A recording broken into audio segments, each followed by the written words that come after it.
At 6:42 on the morning of October 3, 1944, Corporal Danny Reed lay prone on a hillside in the Hürtgen Forest, watching a German command post 640 yards away through his Springfield scope while waiting for wind conditions nobody else believed existed.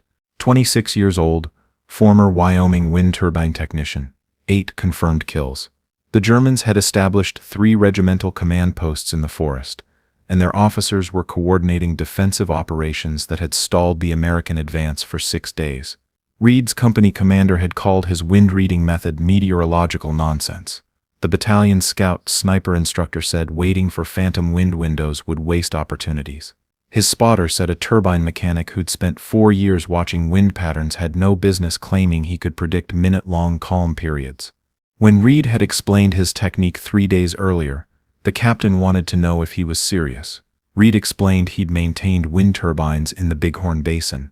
The captain told him forest wind and desert wind were completely different. Reed kept his data logs anyway. Standard sniper doctrine said compensate for wind, hold off target based on wind speed. But Reed had noticed something during his 4 years maintaining turbines. Wind wasn't constant. It pulsed. Between gusts, there were windows. Brief calm periods, 30 to 90 seconds. Predictable if you understood the pattern. In the Hürtgen Forest, wind averaged 12 to 18 miles per hour. That meant holding off 18-24 inches at 600 yards. But if you waited for the calm windows, no compensation needed. Perfect accuracy. What happened over the next 9 days would prove that sometimes the best marksmanship isn't about compensating for conditions. Reed had grown up in Cody, Wyoming. His father owned a ranch in the Bighorn Basin. Reed worked summers maintaining wind turbines for Wyoming Power Company. 4 turbines on the ranch property generating electricity. Wind turbines required constant maintenance. Bearings, gearboxes, blades, but they also required understanding wind, when to shut down before dangerous gusts. When conditions allowed maximum output, Reed learned to read wind like other people read clocks. He noticed patterns. Morning thermals as sun heated the ground, afternoon peaks as temperatures maximized, evening calms as thermals collapsed, and between each cycle, transition periods, brief windows when wind dropped to near zero. These windows were predictable, not random. They followed thermal cycles based on sun angle, terrain, and temperature. In Wyoming, Reed could predict calm windows within 15-minute accuracy. He used this knowledge to schedule turbine maintenance during optimal conditions. When war came in 1942, Reed enlisted. Army needed infantry. He qualified as marksman in basic training.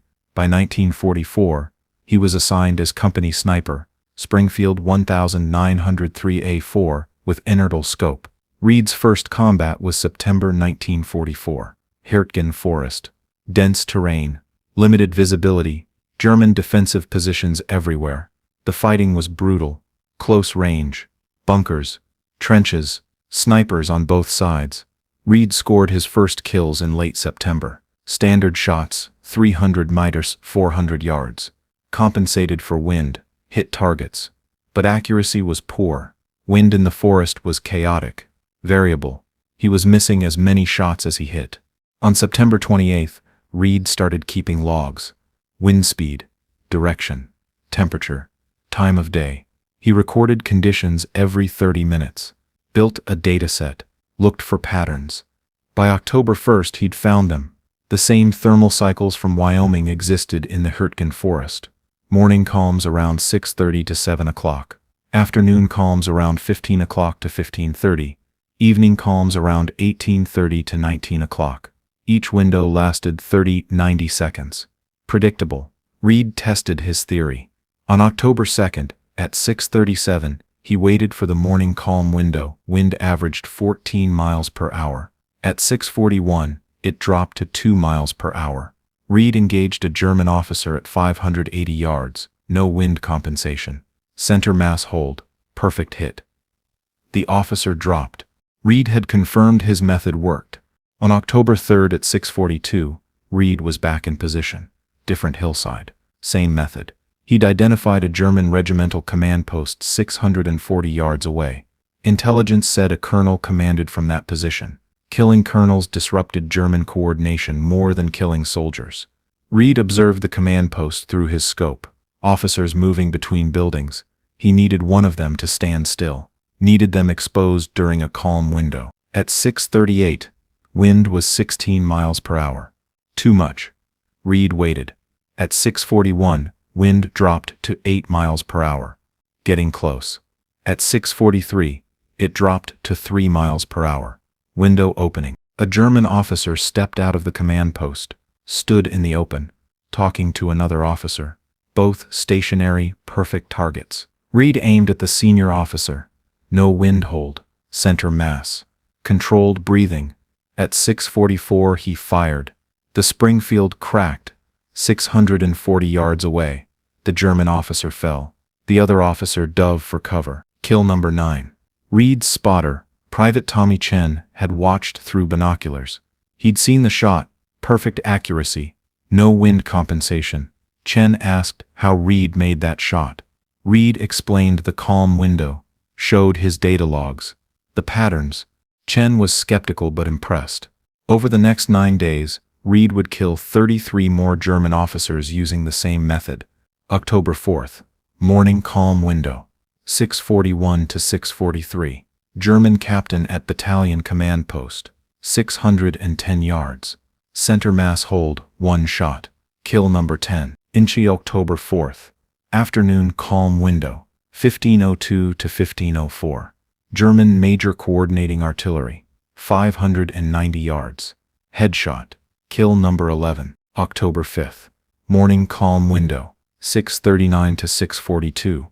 German lieutenant at forward observation post. 670 yards. Center mass. Kill number 12. The pattern continued. Reed operated during calm windows only, never fired in high wind. His accuracy was perfect. Every shot hit. Every officer died. By October 6th, German commanders noticed the pattern. Officers were dying at specific times. Morning, afternoon, evening, always during brief periods. Always single shots. Always fatal. German intelligence tried to locate the sniper. They knew approximate position based on shot trajectories, but Reed moved after every kill. Never stayed in one location. By the time Germans searched, he was gone. On October 7th, Germans changed tactics. They restricted officer movement during suspected sniper windows. Morning 6:30 to 7 o'clock. Afternoon 15 o'clock to 15:30. Evening 18:30 to 19 o'clock. Officers stayed inside during these periods. Reed adapted. He extended his observation periods, waited longer. The Germans couldn't stay inside forever. Eventually, officers had to move. When they did, Reed was waiting. October 7th, 7:15. German captain emerged after morning window closed. Wind had picked back up, 12 miles per hour. Reed compensated, held 16 inches left. Fired. The captain dropped. Kill number 16. But Reed knew compensation shots were less accurate. He needed the calm windows for maximum effectiveness. On October 8th, Reed shifted positions. Moved 2 miles north. Found new vantage points overlooking different command posts. The Germans were focused on his previous area. They wouldn't expect him here. At 6:41, morning calm window opened. Reed was watching a new regimental headquarters. 620 yards. A German colonel stepped outside. Reed fired. Center mass. Perfect hit. Kill number 19. The colonel was high value. His death disrupted German operations for an entire regiment. By October 10th, Reed had killed 27 German officers. Word spread through American lines. The sniper who only shot during specific windows. Perfect accuracy. Never missed during those periods. But German forces were adapting too. Officer casualties were causing command disruption. German operational effectiveness declined. Units lost coordination. Decisions were delayed. On October 11th, German commanders made a decision. They pulled their forward command posts back, retreated 8 miles behind front lines. The sniper threat was too severe. They couldn't function with officers dying daily. American intelligence noticed the pullback. Division headquarters wanted to know why. Germans rarely retreated without direct pressure. Reed's company commander reported the sniper campaign, 31 officers killed in 9 days, all during predictable wind windows. The Germans had abandoned positions to escape the psychological pressure. Division command was skeptical. One sniper caused retreat, but the timeline matched. Officers dying, command posts relocating. The correlation was clear. On October 12th, Reed attempted his final shots of the campaign. Germans had pulled back to 800+ yards, outside effective range for consistent accuracy even in calm windows. But Reed wanted to reach 34. Symbolic number, he'd started with 8 kills. 34 meant 26 officers in 9 days. That felt complete. At 6:42 morning calm window, Reed spotted a German major at 820 yards. Extreme range for Springfield, but wind was calm. Reed aimed, compensated for drop, fired. The major fell. Kill number 34. Reed had completed his campaign. 34 German officers, 9 days. Every shot during predicted calm windows. 0 misses during those periods. The psychological effect was devastating. German command structure in the Hürtgen Forest collapsed.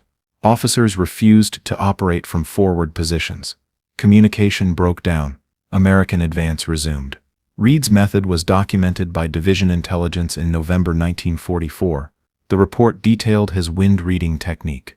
Thermal cycles, calm windows, predictable patterns. The report recommended incorporating meteorological training into sniper programs. By February 1945, Army sniper schools added wind pattern recognition to curriculum, based on Reed's methods. Snipers learned to identify thermal cycles, predict calm windows, maximize accuracy through environmental understanding. Reed completed his tour in December 1944, received Silver Star. The citation mentioned exceptional marksmanship under adverse conditions, didn't mention wind turbines. Reed returned to Wyoming in January 1945, went back to maintaining turbines. Same job, same wind patterns. But now he understood how those patterns saved lives, how turbine knowledge translated to combat effectiveness. In 1978, a military historian researching Hürtgen Forest sniper operations found references to Reed's campaign, 34 officers in 9 days, perfect accuracy during specific time windows. The historian tracked down Reed. He was 60, still maintaining turbines. The historian asked about the technique.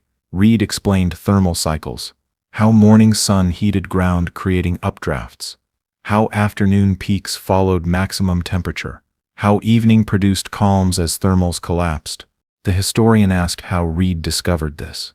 Reed said he didn't discover it. Wind turbine operators knew this for decades. Reed just applied it to sniping. Same principles, different application. The historian asked what Reed had been thinking during those 9 days. Reed said he'd been thinking about turbine maintenance schedules. In Wyoming, he'd schedule bearing replacements during calm windows, safer, more efficient. In Hürtgen Forest, he scheduled shots during calm windows. Same logic, same efficiency. Daniel Reed died in 2002 at age 84. His obituary mentioned his wind turbine career and military service. Didn't mention 34 officers or calm windows, but in modern military sniper training, Reed's methods are still taught. The principle, environmental conditions follow predictable patterns. Understanding these patterns improves accuracy more than compensation techniques. Wind isn't random chaos. It's systematic, cyclic, predictable. Snipers who understand this shoot better than snipers who just compensate. Reed proved that technical knowledge from civilian work translates to combat effectiveness. Wind turbine maintenance taught him patterns. Those patterns killed 34 officers. Those kills caused German retreat. Sometimes the best military training happens in Wyoming, maintaining turbines. Sometimes understanding weather matters more than understanding ballistics. And sometimes one technician who learned to read wind for machinery can read it for warfare. That's the story of how wind turbine knowledge killed 34 German officers and changed sniper doctrine. If this story moved you, hit that like button. Every like tells YouTube to show this story to more people. Hit subscribe and turn on notifications. Drop a comment. Tell us where you're watching from. Tell us if you work with wind patterns. Tell us about technical knowledge that saved lives. Let us know you're here. Thank you for watching. Thank you for making sure Danny Reed and his wind reading method don't disappear into silence. These stories deserve to be remembered.